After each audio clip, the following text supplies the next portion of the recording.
चलो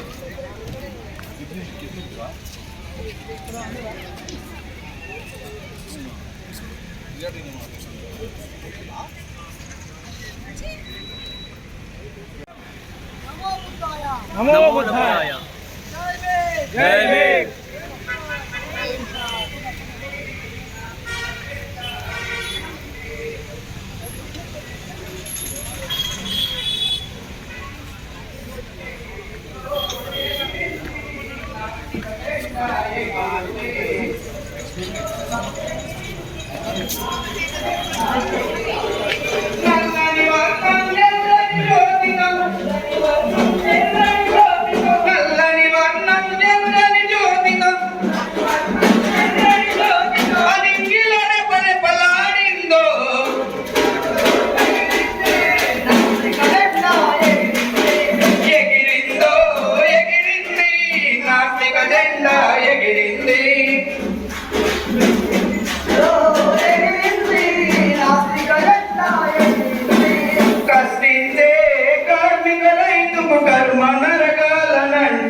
మనిషి వర్ధిల్లాలి, కులమతాలు నశించాలి. మనిషి వర్ధిల్లాలి, కులమతాలు నశించాలి. మనిషి వర్ధిల్లాలి, కులమతాలు నశించాలి. మనిషి వర్ధిల్లాలి, కులమతాలు నశించాలి. దేవుడు దయ్యము మంత్రాలు తంత్రాలు స్వర్గాలు నరకాలు మాకొద్దు, కులాలు మతాలు నిర్మూలితం, కులాన్ని మతాన్ని మూఢనమ్మకాలని నిర్మూలితం. కొనసాగిద్దాం చార్వాక లోకాయుతుల ఆలోచన విధానాన్ని కొనసాగిద్దాం మూల భారతీయుల సంస్కృతిని కొనసాగిద్దాం. మాకొద్దు మనువాదము మతవాదము మాకొద్దు. No god no god no god no god there is no god. దేవుడు దయ్యము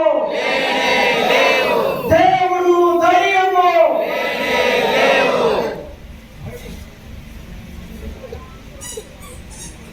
గౌరవ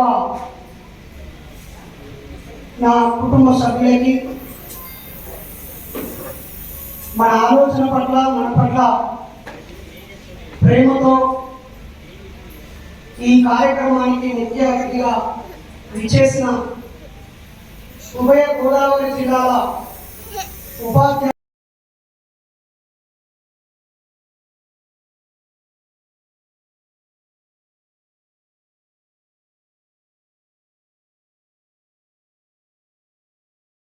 చార్వాక లోకాయుత జైన బౌద్ధ జీవక అలాగే అశ్వదేశ కమ్మరి మత్స్యఘోషాలి లాంటి వాళ్ళ ఆలోచనల్ని అందించినటువంటి వ్యక్తి పెద్దలు కేఎస్ చలం గారికి,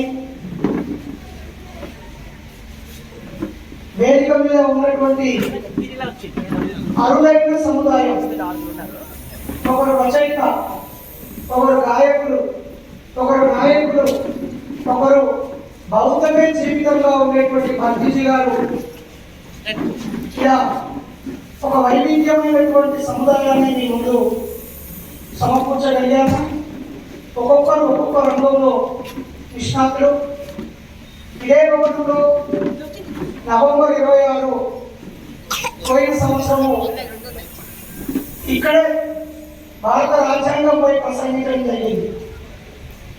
ఆ రోజు హాల్ సరిపోకపోతే మా కార్యకర్తలు ఎవరైనా ఉన్నారో అందరూ వచ్చి కింద కూర్చోండి, ఒక 300 మంది కూర్చున్నారు ఇక్కడ. ఆ తర్వాత అప్పుడే మనసులో అనిపించింది. ఆ కార్యక్రమం అనంతరం ఒక ఫీడ్బ్యాక్ ఏమంటే, ఈ హాల్ చరిత్రలో పూర్తిగా ప్యాక్ అయిపోయి చుట్టూ నిల్చుండిపోయి పొద్దు నుంచి సాయంత్రం వరకు జరిగిన గొప్ప కార్యక్రమము ఇదే అని చెప్పి ఆ రోజు ప్రకటించాలని అనిపించింది. ఒక్కరోజు జరిగితే ఇంకా గొప్పగా ఫీల్ అవుతే ఓ 4 రోజులు 10 రోజులు జరిగితే ఎట్లుంటుందని ఆలోచించాను. 3 రోజులు కాదు, 4 రోజులు 10 రోజులు. సో ఆ రోజు ఇద్దరం పడింది. ఆ తర్వాత పెద్దలని కళ్యాణరావు గారిని కలిసాము. ఆయన నువ్వు వేరు నీవు వేరు కాదు, మనం ఈ భవనం మనది, ఈ భవనం యొక్క కీర్తి ప్రతిష్టను నలు దిశలో విస్తరింప చేయాల్సిన బాధ్యత మీ మీద ఉంది. నేను నాస్తికుడిని. 50 సంవత్సరాల క్రితం నాస్తికత్వం పేరుతో దండలు మార్చుకొని తెలియజేసుకున్న వ్యక్తిని నేను అని చెప్పి ఆయన పరిచయం చేస్తున్నారు. ఈ భవనానికి చైర్మన్గా అయ్యాక గడిచిన ఏడాది కాలంలో దాదాపు ₹1,00,00,000 వనరులను సమీకరిస్తూ దీనికి ప్రణాళికలు వేసి దీనికి ఇంకా అందము, అలంకరణ, ఆకర్షణ అందించారు. వారికి ప్రత్యేకంగా కృతజ్ఞతలు. అలాగే ఇటీవల నేను కర్ణాటక రాష్ట్రంలో మా ఉద్యమాన్ని విస్తరింప చేయడం కోసం పెద్దలు మా అన్న శ్రీరంగాచార్య గారిని ప్రధానంగా చేసుకొని విస్తరించడం జరిగింది. అక్కడ మనకు కలిసినటువంటి మరొక మహనీయుడు, ఆయన రాసిన పుస్తకాలు ఒక 7 విశ్వవిద్యాలయాల్లో పాఠ్యాంశాలుగా ఉన్నటువంటి వ్యక్తి. బసవేశ్వరుడిపై సమగ్రమైనటువంటి సాహిత్యం చదివి సోషల్ మీడియాలో విస్తృతమైన చైతన్యాన్ని కలిగిస్తూ మతాన్ని, కులాన్ని, అసమానతల్ని, అజ్ఞానాన్ని, దుర్మార్గాన్ని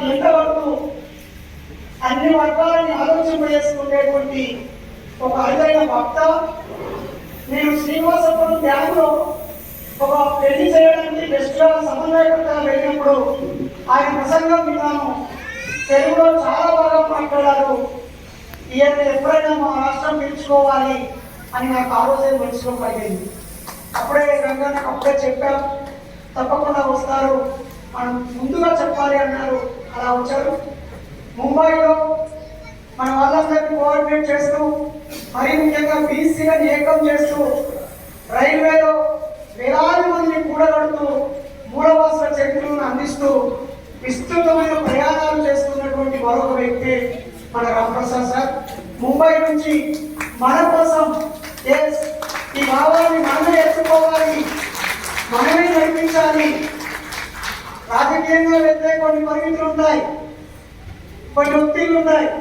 కులం పేరుతో వెళ్తే వేగంగా ముందుకెళ్ళచ్చు, కానీ అంతే వేగంగా పడిపోతాము. మనం నిర్మాణం చేయాల్సిందే మెల్లమెల్లిగా అని సూచిస్తూ ప్రతి సందర్భంలో ఆర్గనైజింగ్ స్కిల్స్ పైన మాకు సలహాలు ఇస్తున్నటువంటి ముంబై వాసి, మహారాష్ట్ర నుంచి రావడం. తర్వాత అనాది ఉద్యమం తమిళనాడులోనే పుట్టింది పెరియార్ ద్వారా, కానీ ఇక్కడ నుంచి ఇప్పుడున్న తెలుగు పెరియార్ ఉద్యమంలో తెలుగువారి పాత్ర తక్కువగా ఉంది. తమిళనాడులో ఉన్నటువంటి మన వాళ్ళందరినీ ఖచ్చితమైన హేతువాదము, విస్పష్టమైన నాస్తికత్వము, ఒక శాస్త్రీయ దృష్టికోణం వైపు నడిపించాలి అని నేను నాయకత్వం వహిస్తానని చెప్పి మనకి ఆనంద్ క్రాంతి గారు తమిళనాడు నుంచి కార్యక్రమానికి రావడం జరిగింది. ఇంకా మీ వేదిక మీద మన రాష్ట్ర ప్రధాన కార్యదర్శి ఎక్కడో చిన్న వాట్సాప్ మెసేజ్తో పరిచయమై ఈరోజు తన ఖాళీ సమయం మొత్తం ప్రతి ఆదివారము, ప్రతి సెలవు దినము, ప్రతి పండగ సెలవుని మన ఆలోచనల్ని ప్రచారం చేయడం కోసం అనేక మంది మహిళల్ని, సుజాత కలాంటి వాళ్ళని, ఎంతో మందిని అందరినీ కలుపుతూ ఆంధ్రప్రదేశ్లో మన ఉద్యమానికి వెన్నుముకలా నడుస్తున్నటువంటి దమ్మ పద్మమ్మక్క, అలాగే బౌద్ధంగా పరిశోధన చేస్తూ, చరిత్రకి అక్షరబద్ధం చేస్తూ అనేక ఎర్రజెండా పోరాటాల్లో ఉంది. ఈ పోరాటాలు ఒక స్థాయికి వచ్చాయి, కానీ అజ్ఞానం అలాగే ఉంది. మతము, కులము, మూఢ విశ్వాసం అలాగే ఉన్నాయి. వాటిని తొలగించకుండా ఎంత అభివృద్ధి చెందినా ఒక్క రోజులో ఈ వ్యవస్థ మతవాద పాదాల దగ్గరికి వెళ్ళిపోతుందని చెప్పి నేనున్నాను అంటూ మన ఉద్యమాన్ని భుజాన వేసుకున్న ఉపాధ్యక్షుడు వాంది కోదండరావణ శ్రీకాకుళం మందస నుంచి మన నాయకత్వం వహిస్తున్నారు. ఒక రకంగా ఈ ప్రోగ్రాంకి అనేక కారణాలు. నేను అన్నాను, ఓ 2-3 ఏళ్ళు ఆగుదాం, ఒక బ్యాంక్ అకౌంట్ తీసి చెక్ బుక్ తీసుకొని అకౌంట్ పరుపు పెట్టుకొని మొత్తం పని అయిపోయినాక మహాసభ జరుపుదామన్నాడు. అప్పుడు అన్న ఒక మాట అన్నాడు, నాకు రాయితో కొట్టినట్టు అనిపించింది. మన సంఘం కోసం రూల్స్ పెట్టుకుంటామా, రూల్స్ పాటించడం కోసం సంఘం ఆపుకుంటామా అని అన్నాడు. నువ్వు రిజిస్ట్రేషన్ చేస్తే వాడు చేతలేడు, నువ్వు అకౌంట్ తీస్తే అకౌంట్ అయితలేదు. ఇక ఇవన్నీ మన సంఘం కోసం, ఇవన్నీ వాటి కోసం మనం కాదన్నా. అసలు అందరూ చాలా ఎదురు చూస్తున్నారు. సమాజంలో ఒక గ్యాప్ వచ్చింది, దాన్ని పిలిచేయడానికి ఈ ప్రత్యామ్నాయ సంస్కృతిలో ఒక నాయకత్వం అవసరం అని చెప్పి ఎప్పుడు ఏమని అనుకోని నీ పనే సమాధానం. నువ్వు ఖచ్చితంగా పిలుపునివ్వు. నువ్వు కలుషితం కానంత వరకు నిన్ను ఏ వెంటనే కూడా ఎవరు పీకలేరన్నా. నువ్వు కలుషితమైన రోజు సమాజమే నిన్ను కారకత్వంలో బొమ్మలెట్టుంది అని ఒక మాట చెప్పాడు మామిడి కోదండరావు. అలాగే అలాగే ప్రచార కార్యదర్శిగా సోదరి కాకినాడ నుంచి గౌతమి, తాను ఆర్గానిక్ ప్రొడక్ట్స్ బిజినెస్ చేస్తూ మూఢనమ్మకాల పైన మన ఆలోచనలతో ముందుకు నడుస్తూ ఉంది. అంతేకాకుండా మన నాగార్జున ఏలూరు జిల్లా నుంచి కరోనా టైంలో అనేక శవాలని భుజాలపై మోసిన వ్యక్తి. అలాగే ప్లాస్మా డోనరు, ఆర్గాన్ డోనరు, 100 సార్లు బ్లడ్ డొనేషన్ చేసిన వ్యక్తి. ఒక 400 మందికి 60 రోజుల పాటు అన్నదానం చేసినటువంటి వ్యక్తి కరోనా సమయంలో. ఇక్కడికి రావడానికి ముందు కూడా మనకు వచ్చిన ఖర్చులో దాదాపు 30 రోజుల పాటు అన్నం పట్టించి మళ్ళీ సేవా కార్యక్రమంలో పాల్గొన్నటువంటి ఒక మాజీ సైనికుడి కొడుకు ఆ ఏలూరులో ఉన్న ఉద్యమానికి గుండెకాయగా పనిచేస్తున్నాడు. అలాగే మన ఉద్యమానికి తన మొత్తం కుటుంబాన్ని అంకితం ఇచ్చిన వ్యక్తి పదం తాతయ్య. ఒక జర్నలిస్టుగా, ఒక పోరాట యోధుడిగా అనేక ఉద్యమాల్లో భాగస్వామైనటువంటి ఆయన ఒక 10 సంవత్సరాల క్రితం నాకు పరిచయం. ఈరోజు ఇప్పుడు ఆయన హాస్పిటల్లో ఉండడం వల్ల రాలేకపోయాడు. ఫ్లైట్ టికెట్ కూడా బుక్ చేసుకున్నాడు. ట్రైన్లో, బస్సులో ఆరోగ్యం సహకరించదు, డాక్టర్ వెళ్ళొద్దు అని చెప్తే ఫ్లైట్లో వెళ్ళొచ్చాలని పర్మిషన్ తీసుకున్నాడు. కానీ నిన్న సాయంత్రం డాక్టరు నువ్వు ఒక్క ప్రయాణం చేయకూడదు అనడంతో ఆయన మనసంతా ఇక్కడే పెట్టుకొని ఉండిపోయాడు. మరి ఈరోజు ఈ వేదిక మీద తన మనమరానికి పేరును ప్రకటించాలనుకున్నారు. ఆయన మిస్ అయిపోయారు, కానీ ఆయన చేసిన పని కనిపిస్తూ ఉంది. సో ఇది చూస్తాడు, వింటాడు అంటున్నాం. ఒక్కసారి అందరికీ చేయండి. మునప్ప గారు వేదిక మీద రాలేదు.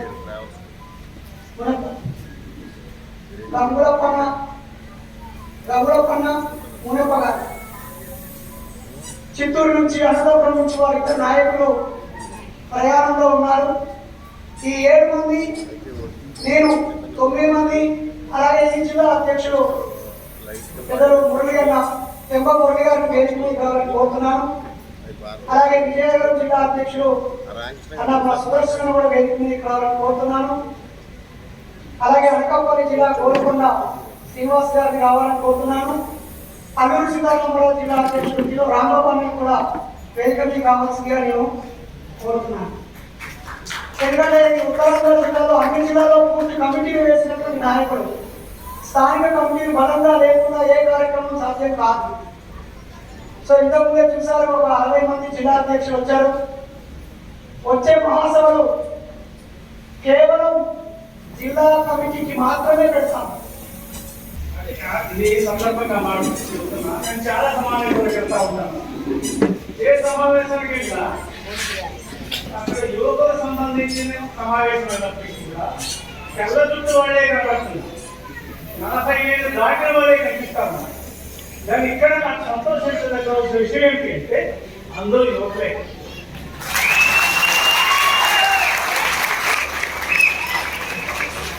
మీకు విషయం కూడా చెప్పాలి. మీకు అందరికీ తెలుసు, పవన్ కళ్యాణ్ నాకు చాలా అవసరం.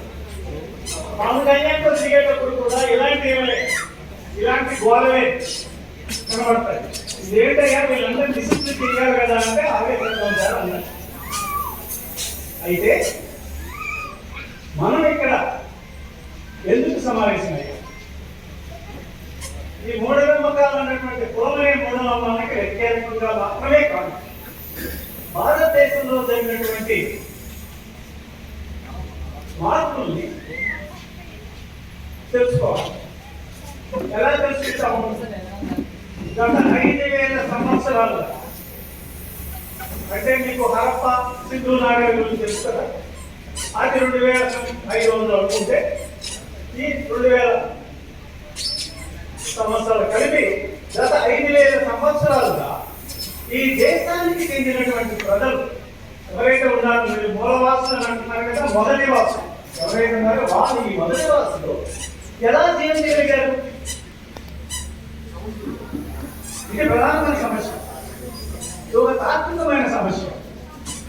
ఏ సంఘర్షణ లోపం కాకుండా ఈ దేశంలో ఉన్నటువంటి జనాలు ఎలా బ్రతికారు? వీళ్ళ తాత్విక పునాది ఏమిటి? వీళ్ళు దేనితో సంఘర్షించారు? ఈ సంఘర్షణ లేకుండా వీళ్ళు బ్రతకగలిగారా? ఈవేళ కూడా భారతదేశంలో 20% దళితులే ఉన్నారు అంటే, ఈవేళ కూడా భారతదేశంలో 10% ముస్లింలు, దళితుల నుంచి కన్వర్ట్ హజరాలుగా కన్వర్ట్ అయినటువంటి ముస్లింలు కూడా 10% ఉన్నారంటే, ఈ కులానికి చెందినటువంటి వాళ్ళే అనేక ప్రాంతాల్లో బీసీలుగా ఉన్నటువంటి వాళ్ళు ఇంకో 30% ఉన్నారు అంటే 80-90% ఈ దేశ ప్రజలు, ఈ మొదటి వాసులో ఏ ఘర్షణలు లేకుండా ఎలా బ్రతకగలిగారు, ఏ సాత్వికతతో బ్రతకగలిగారు. అదే 2% ఉన్నటువంటి ఇవాళ జనాభాలో 2.5% ఉన్నటువంటి ఆర్య బ్రాహ్మణ సమూహం వాళ్ళ గిరిపొలాలను కూడా చేర్చుకుంటే, వైశ్యుల్ని రాజపుత్రుల్ని కూడా చేర్చుకుంటే 3% మించినటువంటి 3% ప్రజలు ఈ 95% ప్రజల్ని ఏ విధంగా హింసిస్తూ కొనసాగిస్తూ వస్తున్నారు అంటే, వాళ్ళు మొదట తెచ్చింది ఏమిటి అంటే డివైడ్ అండ్ రూల్, విభజించి పాలించు. ఇది బ్రిటిష్ వాళ్ళు తెచ్చింది కాదు. ఆయన మన మీద వృత్తి చెప్పారు. మనకి నేను చెప్పాను పాఠాలు. విభజించి పాలించండి అనేది బ్రిటిష్ వాడికి కామన్వెల్త్ కంట్రీస్ ఉన్నాయి. బ్రిటిష్ వాడి తాలూకా కాలనీస్ ఉన్నాయి కదా. శ్రీలంక మనం ఉందనుకోండి, టాంజానియా ఉంది, యూరోప్లో ఆఫ్రికాలో చాలా దేశాలు ఉన్నాయి, 30-40 దేశాలు కామన్వెల్త్ కంట్రీస్ ఉన్నాయి. ఈ కామన్వెల్త్ కంట్రీస్ లో ఎక్కడా లేనిది భారతదేశంలో విభజించి పాలించే తెచ్చాడు. వాడు తెచ్చింది కాదు. విభజించి పాలించే పరిస్థితులను క్రియేట్ చేసినటువంటి పరిస్థితులు ఉన్నాయి కాబట్టి ఆ విభజించి పాలించడం నేర్చుకుని మీద దేశంలో ప్రవేశించారు. అంటే భారతదేశానికి వచ్చే నాటికి ఈ దేశంలో ఉన్నటువంటి నాగరికత ఏమిటి, ఇప్పుడు జరుగుతుంది తెలుసుకోవాల్సింది ఏంటి అంటే, మీ యువకులంలో తెలుసుకోవాల్సింది ఏంటి అంటే, మీరు వచ్చారు కాబట్టి కొంచెం ధైర్యం వస్తాం. గత 10-20 సంవత్సరాలు మేము ఎప్పుడో 72 ప్రారంభించాం. నా పెళ్ళే గోరాగారు చేశారు. గోరాగారు తెలుసు కదా, గోరాగారు విన్నారా? 72 గోపాల రంగనాయకం గారు, వేణుగోపాలరావు గారు అందరూ కలిసి అప్పుడు పెళ్లి చేయడం అంటే గోరా గారికి దండలు ఇష్టం లేదు. కాయగూరలు అంటే పూలు, కాలీఫ్లవర్ ఈ గింజలతో ఒక రంగనాయక కృష్ణారాయ గారు చేసి మా చేత పెళ్లి చేశారు 72. కానీ ఆ తరం పోయింది. గోరా గారు వెళ్ళిపోయారు, మా తరం కూడా వెళ్ళిపోయింది, పోతుంది. వచ్చే తరం ఏంటి అని చూసేటప్పుడు బైరి నరేష్ గారిని తెలంగాణలో హింసించడం నాకు చాలా వస్తున్నాడు. వాడు అంటే సమాజం సెలెక్ట్ చేసుకుంటుంది. శ్రీ సత్యమూర్తి గారు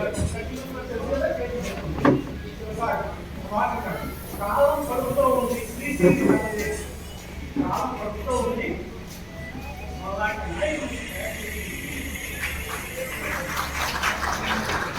అయితే ఇప్పుడు నేను ఇక్కడ చెప్పదలుచుకుంది ఏంటంటే, విశాఖపట్నంలోనే మీరు ఈ కార్యక్రమం ఏర్పాటు చేశారు కాబట్టి కొన్ని చారిత్రక అంశాల గురించి చెప్పాలి. మన పునాదులు ఏమిటి, ఈ దళిత ఆదివాసీ వెనుకబడ కులాలు తాలూకా తాత్విక పునాదులు ఏమిటి, ఎక్కడి నుంచి వచ్చాయి, ఇక్కడే ఎందుకైంది? ఈ విశాఖపట్నం మూల పురుషుడే విశాఖవర్మ. మాతర వంశానికి చెందిన విశాఖవర్మ దక్షిణ భారతదేశంలోనే మొట్టమొదటి రాజశాసనం వేశాడు. అది ఎక్కడో మా ఊరు దగ్గరే. అది చెప్పదలుచుకోలేదు. తికలింగ దేశ చరిత్ర పుస్తకం రాశారు తెలుగు చాలా.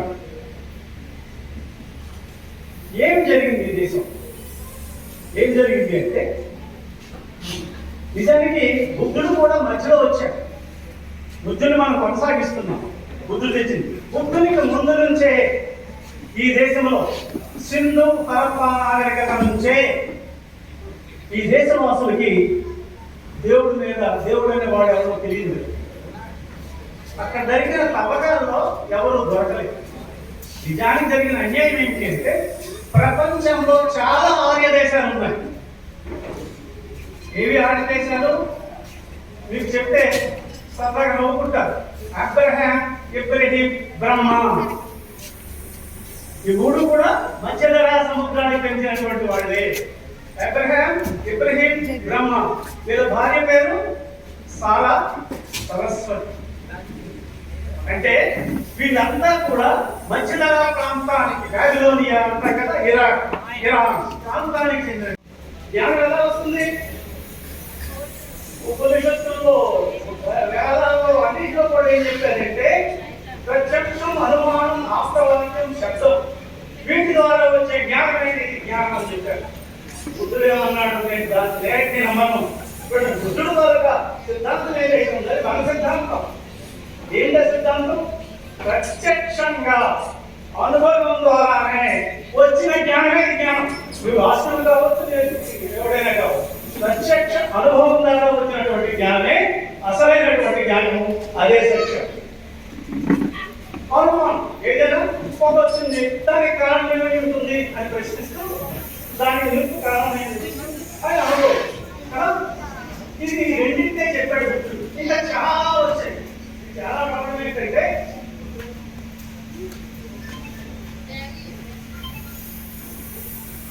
అసలు బౌద్ధం పక్షంగా బాధపడదు. మా శ్రీనివాసులు పంచుకున్నాను, మాకు శ్రీనివాసు గారు మనసుకున్నా కూడా